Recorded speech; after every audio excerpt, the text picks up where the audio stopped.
珍妮曲奇，入口即化，好吃又好看。首先准备室温软化的黄油，搅拌均匀，再加入过筛的糖粉，用电动打蛋器搅打到蓬松发白的状态。黄油的搅打程度决定了我们饼干的酥脆口感。然后再把牛奶分2次加进去，搅拌均匀。牛奶每加1次都要拌匀后，再去加下一次，然后再把高筋粉、低筋粉、玉米淀粉还有奶粉分别加进去。过筛后用橡皮刮刀翻拌均匀，搅拌到无干粉细腻的状态。黄油的搅打状态决定了面团的软硬程度。如果面团太硬，说明你的黄油搅打得太轻了。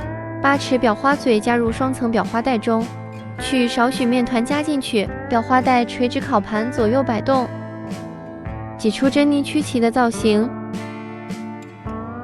烤箱预热上下火160度，用风炉的功能烤20分钟左右，珍妮曲奇就做好了。吃了它，你就知道什么叫做入口即化。下期教你做超简单的薄脆饼干。